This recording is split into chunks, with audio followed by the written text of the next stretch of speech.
With these mass they waited shootings, it outside keeps the coming room for an back to hour. the AR-15 and similar models. Why do people need an AR-15 anyway? You know, it's just a semi-automatic rifle. I mean, you know, if you want to be prejudiced about the way it looks, but I was aware of what happened in the '94 semi-automatic firearms ban, and there were rifles of similar function that just didn't look as ugly. They weren't black guns like a Mini 14, Ruger Mini 14. And of course, the Ruger Mini 14 was appropriate and the AR-15 was not if it had a bayonet lug or a vertical rear grip. So they designed around I do want to ask you about the assault weapons ban, but you know, on the AR-15, how is it that an 18-year-old can buy an AR-15 style rifle and have 1,600 rounds of ammo with them like we saw in Uvalde? Well, he did not have any prior convictions. He didn't have any prior issues that would have kept him from purchasing one. It's my understanding from the news that he purchased it through a firearms dealer. He passed the background check because he didn't have any prior convictions. Right, but should an 18-year-old have an AR-15? That's how he bought it. Should an 18-year-old have an AR-15? What's he going to do with it? I don't know. Go Should an duck hunting? 18-year-old have one in the Army? Well, they have military training in the Army. This 18-year-old in Uvalde did not have military training. He turned 18 and he went out and bought an AR-15. Ed, the fact is that these kinds of issues are far more complicated than whether we remove something from the public. These issues in criminogenics You can't and buy trying a to beer if resolve you're 18. questions You can't and buy try a to pack of reduce violent cigarettes. crime are more complicated than the easy answer. Do you want to know why politicians seem to go to gun control?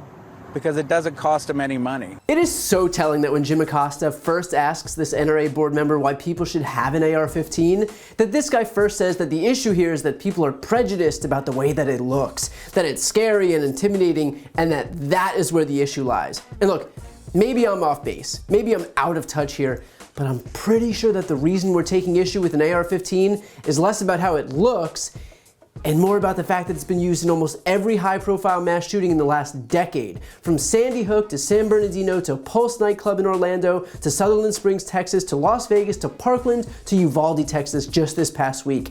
That is the issue here. I don't care if it was a decapitated skull. I don't care what it looks like. I care that mass murderers are using them to mow down innocent Americans on a daily basis. What's ironic too is that he brings up the 1994 assault weapons ban signed into law by Bill Clinton. And while we're on the subject of that ban, I think a visual aid might be helpful here. The red line is when Republicans ended the national assault weapons ban. According to one research professor at Teachers College at Columbia University who studied mass shootings before and after the assault weapons ban, compared with the 10-year period before the ban, the number of gun massacres during the ban period fell by 37%, and the number of people dying because of mass shootings fell by 43%. But after the ban lapsed in 2004, the number in the next 10-year period rose sharply, a 183% increase in mass shootings and a 239% increase in deaths.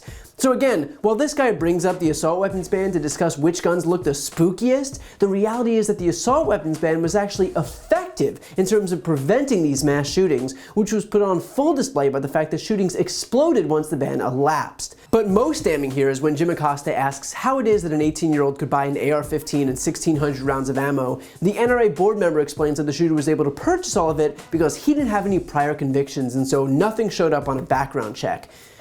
But that's the point. If it is that easy to buy all of that stuff, that the only factor here is a background check, and even that sometimes doesn't happen, then maybe the answer is that we have to do more. If even the basic elementary steps that we have in place aren't working, then the last thing we should be doing is just throwing our hands up in the air and saying, well, I give up.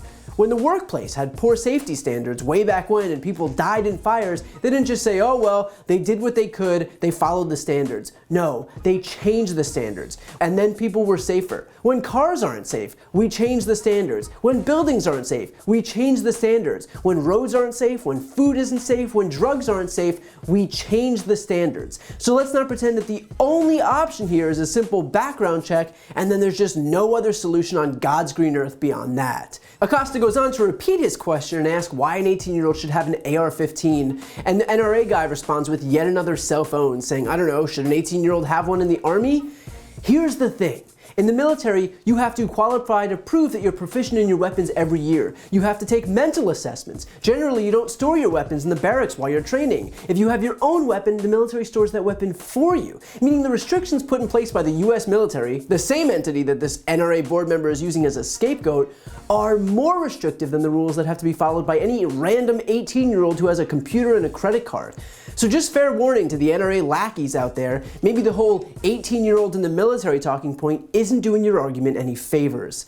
And of course, when Acosta rebuts with exactly that point, we get the cherry on top. The guy says, look, these issues are simply far too complicated. Right, we couldn't possibly understand the nuance here. We couldn't possibly comprehend just how complex of a situation we're dealing with. Forget that we're the only nation in the world with this many guns and this many mass shootings. Forget that mass shootings skyrocketed once the ban on assault weapons were lifted. Forget that the same gun is used in almost every high-profile mass shooting in this country. Forget that the countries that do impose restrictions all but eliminate their mass shootings. I guess we'll just never know the answer here because it's far too confusing for us to wrap our heads around. But the fact is that it doesn't matter how much this guy is schooled on national TV because these people aren't coming at this from a place of good faith. They know that guns are the problem, but they don't care. And so they'll pretend that it's a mental health issue or a faith issue or a doors issue or that our tiny brains simply can't comprehend their big words and ideas. But pretending is all that it is. It is political theater because their sole interest is selling guns. And there is nothing that will ever make them admit that guns are the problem. There is no body count, no number of shootings, no amount of memorials for children that will ever move them. These people are fueled solely by money, and so the sooner that we A, expose them for who we are, and B, take the people who accept that money out of power, the better off this country will finally be. To see more videos like this, click the subscribe button right here on this screen. And to support my work beyond that, check out my podcast, No Lie with Brian Tyler Cohen, where I cover the week's most important stories and interview the biggest players in the world of politics, including President Biden, Kamala Harris, Pete Buttigieg, Elizabeth Warren, Katie Porter, and so many more. The link is also right here on this screen. And finally, to take action yourself and sign petitions on the most important issues, go to briantylercohen.com/petition.